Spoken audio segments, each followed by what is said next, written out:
السلام علیکم ورحمۃ اللہ وبرکاتہ۔ بسم اللہ الرحمن الرحیم۔ ارشاد باری تعالی ہے کہ تم اپنے رب کے لیے نماز پڑھو اور قربانی کرو۔ حضور اقدس صلی اللہ علیہ وسلم نے فرمایا کہ 10ویں ذی الحجہ کو ابن آدم کا کوئی عمل خدا کے نزدیک قربانی کرنے سے زیادہ پیارا نہیں، اور وہ جانور قیامت کے دن اپنے سینگ، بال اور کھروں کے ساتھ آئے گا، اور قربانی کا خون زمین پر گرنے سے قبل اللہ تعالیٰ کی بارگاہ میں قبول ہو جاتا ہے، لہٰذا قربانی خوش دلی سے کرو۔ حضور انور صلی اللہ علیہ وسلم نے فرمایا، جس نے خوش دلی سے طالب ثواب ہو کر قربانی کیا وہ آتش جہنم سے حجاب ہو جائے گی۔ حضور صلی اللہ علیہ وسلم نے فرمایا، روپیہ عید کے دن قربانی میں صرف کیا گیا اس سے زیادہ کوئی روپیہ پیارا نہیں۔ حضرت صحابہ رضی اللہ تعالی عنہ نے عرض کیا، یا رسول اللہ صلی اللہ علیہ وسلم، یہ قربانی کیا ہے؟ فرمایا کہ یہ تمہارے باپ حضرت سیدنا ابراہیم علیہ السلام کی سنت ہے۔ انہوں نے عرض کیا، ہمارے لیے کیا ثواب ہے؟ ارشاد فرمایا، ہر بال کے بدلے ایک نیکی۔ ایک دوسری حدیث میں حضور صلی اللہ علیہ وسلم نے فرمایا، جس نے ذی الحجہ کا چاند دیکھ لیا اور اس کا ارادہ قربانی کرنے کا ہے تو جب تک قربانی نہ کریں، حجامت نہ بنوائیں اور ناخن نہ تراشیں۔ احکام فقہ: جس پر فطرہ واجب ہے اس پر شرعاً قربانی واجب ہے۔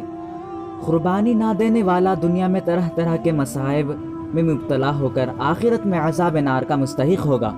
جس پر قربانی واجب ہو وہ اگر ایام قربانی میں بجائے قربانی کے لاکھوں اشرفیاں خیرات کرے تب بھی قربانی ادا نہ ہوگی، واجب باقی رہے گا۔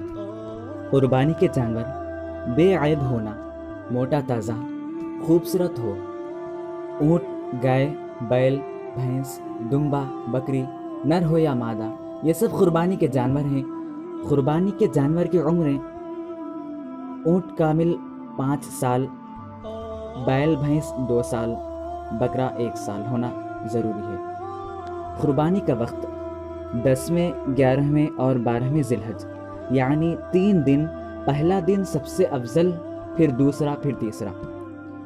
قربانی میں شرکت: بکرا، مینڈھا ایک کی جانب سے، گائے اور اونٹ میں 7 حصے کیے جا سکتے ہیں۔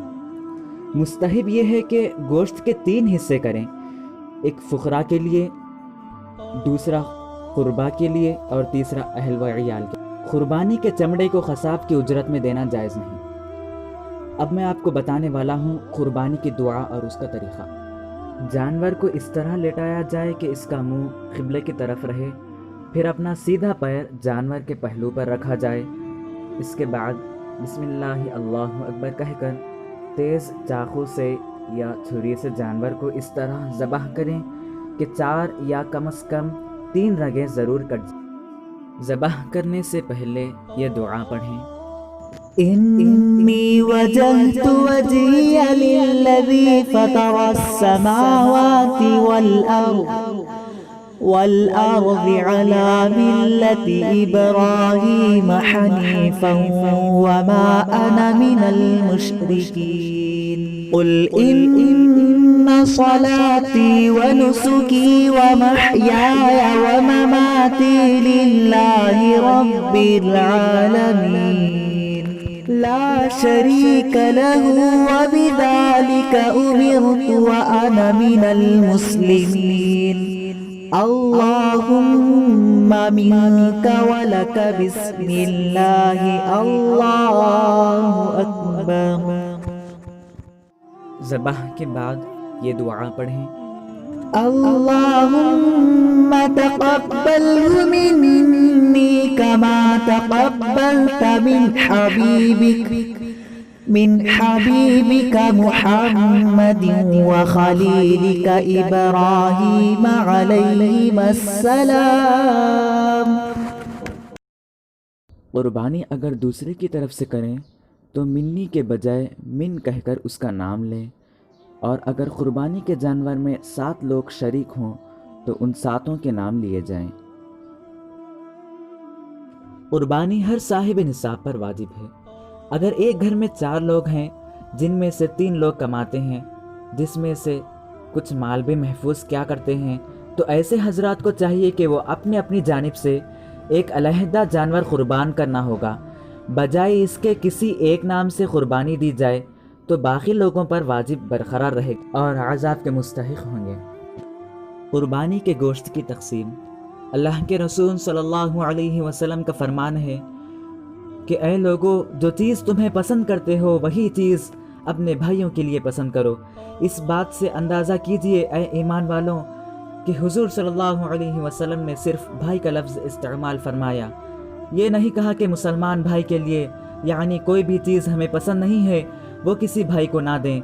ہاں، اگر واقعی استعمال کے لائق ہو تو پھر اجازت ہے، جیسا کہ کوئی مالدار آدمی کسی نئے گھر یا نئی جگہ اگر منتقل ہو رہا ہے، ایسے میں وہ پرانی اشیاء کو دینا چاہے تو دے سکتا ہے، مگر ناکارہ چیزوں کو نہ دیں جو استعمال کے قابل نہ ہو۔ شریعت محمدی میں بتلایا گیا کہ قربانی کے مکمل گوشت، یعنی اس جانور کے جو حصے حلال و جائز ہیں، ان تمام کے 3 حصے برابر کر کے ایک حصہ غربا و مساکین کے لیے، دوسرا حصہ اپنے دوست و احباب کے لیے، تیسرا حصہ خود اپنے گھر والوں کے لیے رکھے۔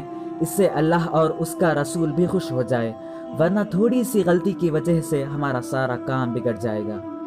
مگر عام طور پر دیکھنے میں یہ آتا ہے کہ بعض لوگ ناکارہ گوشت جیسے ہڈیاں، آنتیں، چچڑے وغیرہ کو غربا و مساکین میں تقسیم کرنے کے لیے استعمال کرتے ہیں، اپنے لیے اور اپنے خاص رشتہ داروں کے لیے عمدہ گوشت الگ رکھتے ہیں۔ یہ بالکل غلط ہے، جبکہ قربانی کے لیے بتلایا گیا کہ یہ ایک ایسی عظیم نعمت ہے کہ جب بندہ مومن ایک واجب ادا کرتا ہے، یعنی قربانی دیتا ہے، تو اپنے ذمہ سے 2 حقوق کو ادا کرتا ہے۔ ایک حقوق اللہ ادا ہوتا ہے جب جانور ذبح ہو جائے، اور دوسرا حقوق العباد اس وقت ادا ہوتا ہے جب بندہ مومن مساوی طور پر کچھ تخصیص کرے، بغیر صحیح استعمال کرتے ہوئے اللہ کے بندوں کا حق ادا کرتا ہے، چاہے وہ غربا و مساکین کے لیے ہو یا اپنے دوست و احباب اور پڑوسیوں کے لیے ہو۔ چرم قربانی کا استعمال۔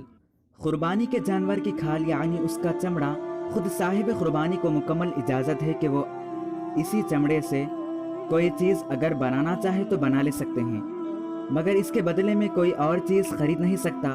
اگر اس چمڑے کو فروخت کر دے تو اس رقم کو بھی غربا و مساکین میں تقسیم کر دیا جائے، مگر یہ بات ذہن میں نقش کر لیں کہ چرم قربانی کی رقم سے مساجد کی تعمیر نہیں کی جا سکتی اور نہ ہی کسی کی تنخواہ میں دیا جا سکتا ہے۔ اگر دینی مدارس کو دیتے ہیں تو وہاں طلبہ و طالبات کے لیے قیام و طعام کا مفت انتظام ہو اور وہاں کوئی فیس وغیرہ نہیں لی جاتی ہو تو ایسے مقامات پر درست ہے۔ اگر ایسے دینی مدارس جہاں ہاسٹل ہی نہ ہو اور طلبہ و طالبات پڑھ کر چلے جاتے ہو اور مکمل فیس وغیرہ لی جاتی ہو، غریب و نادر طالب و طالبات کو کوئی رعایت نہیں دی جاتی، تو ایسی جگہ پر چرم قربانی کو استعمال کرنا صحیح نہیں ہے، ورنہ قربانی ضائع ہو جائے گی۔ دعا ہے کہ اللہ تعالی ہماری قربانیوں کو حضرت ابراہیم علیہ السلام اور حضرت محمد صلی اللہ علیہ وسلم کے طفیل سے قبول فرمائے، آمین۔ السلام علیکم ورحمۃ اللہ وبرکاتہ۔